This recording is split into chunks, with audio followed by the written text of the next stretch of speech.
Hey guys, a little different video today. Today we got this Bobcat T770 in.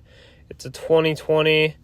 I'll be using this for brushwork and landscaping, but as you can see there's a lot of sticker residue and old decals left over from the last company, and that's kind of what we're going to be trying to get rid of today.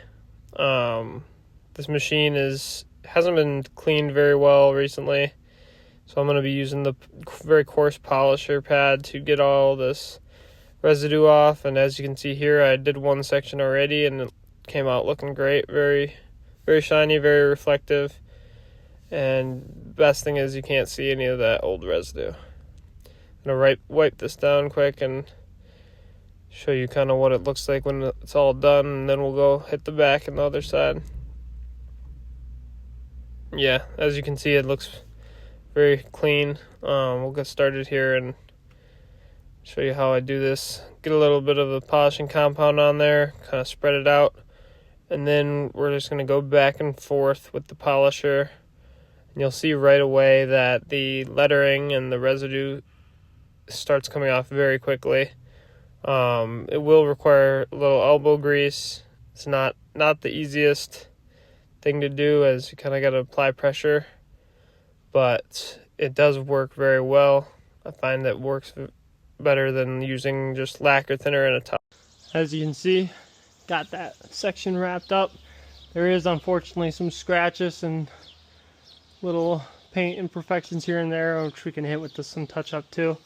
But as you can see, it looks pretty good, a lot better than it was. Moving on to the next section, we got a little bit of sticker left here, and what I'm going to do is just take this little razor blade here and gonna go along the edge of that and peel that up, and try to do that without peeling any paint with it. Luckily this Bobcat paint is pretty sturdy, so it doesn't peel very easily. As you can see, this stickers come right up. It's just a matter of peeling them off afterward, and then once I get these stickers peeled, go ahead and polish that out and go from there. We have one more spot right here, and then this little circle right here that I want to get rid of as well. And after that we'll move on to this nasty sap residue or whatever this is. That should come out real easy too.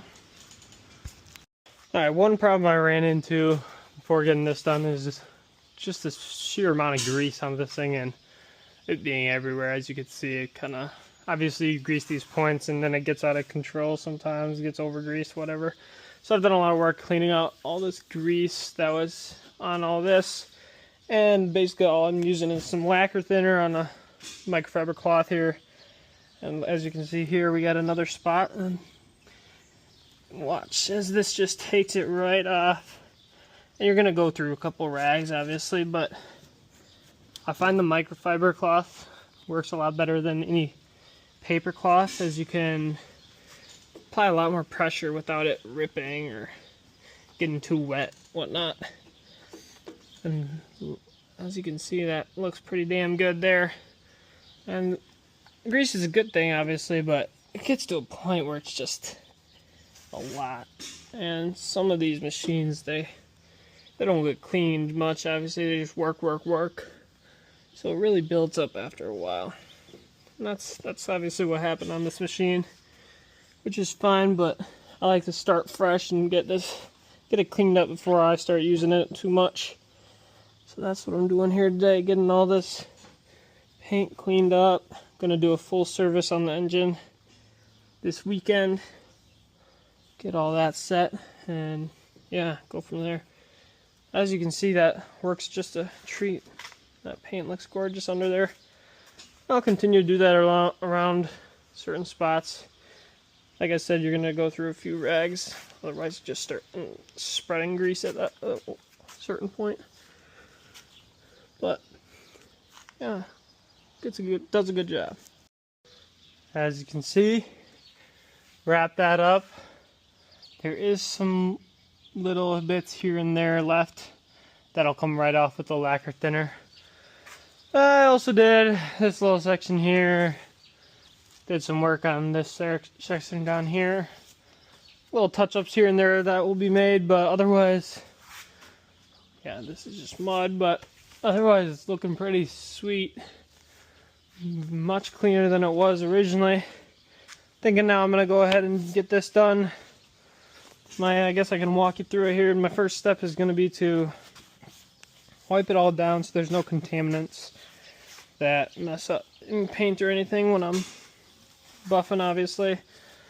And on these machines, there's obviously not going to be a perfect polish or anything, but matters is you're not destroying the paint, obviously.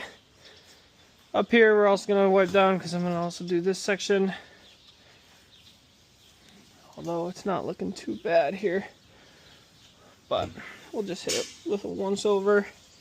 Hopefully get any of this residue that you can see here off. That's gonna need some lacquer thinner. That's just grease. And all this over here is gonna, oh, look at that. Looks like it wipes right off. That's a nice surprise. Maybe.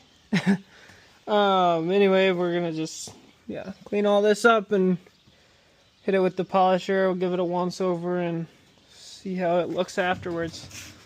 Yeah, sounds good. All right, as you can see, we got a lot of good progress here. Wrapped up these sections, did a little more touch up. Got the back door looking pretty snazzy now. Obviously not perfect. It's a 6-year-old machine with 1,300 hours, so you can't really expect greatness out of it, but in my opinion, it looks pretty damn good. We also did up here, and this section was a little more difficult to get just because of location and what's all up here, but as you can see, definitely pretty reflective, and not that we're going for reflective or anything, but got a lot of that nasty residue off of there,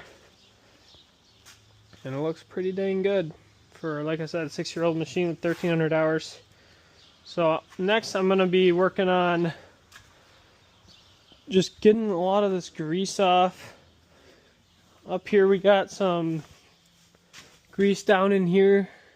Obviously they over-greased these, and it's spread down into these areas. And then after I get that, got to get some of this top of the booms cleaned off. And look at that cap. That definitely needs a good vacuuming and scrub down. So that'll be the last step. And yeah, we'll do a good clean on the glass here.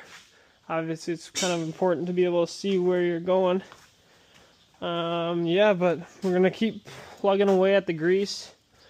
I do now see that I can still see some of the letters here, so I'll go back with the polisher there and get rid of that completely, because I just know that'll annoy me. But yeah, we're gonna keep going here, and I'll update you as I go. Alright, as you can see, did some work on the cab, did some work on the windows, especially this front glass here. Front glass really turned out solid. Very reflective, very transparent now. Can see a lot better. Did a bunch of work on the booms. They all look really nice now. And then lastly, I did a bunch of work on the cab. It's a little dark, so you might not be able to see too great, but as you can see, it's a pretty dang clean floor for a skid steer at least. And then the seat's a little dirty, but 1,300 hours, can't expect too much. Overall, the interior is pretty clean. I did consider taking off the windows. You would have to raise the boom up, take out these bolts here all around, and you can take out the glass. However, I decided I'm not going to do all that today. Seems like a good job for another time. But otherwise, yeah, I got a lot of work done. Still got to tighten up those tracks a little bit. Changing out the air filters right now. That's a pretty easy job. They just go right in here. And otherwise, we're going to do a full 1,000-hour service on this machine. All the filters, oil change, etc. Get all that set, and she should be ready to actually get some work done. Well, thank you for watching. Don't do this often, but good to clean it up and Good to get a fresh start on a new skid steer. Get ready to do some work and make some money. Thank you.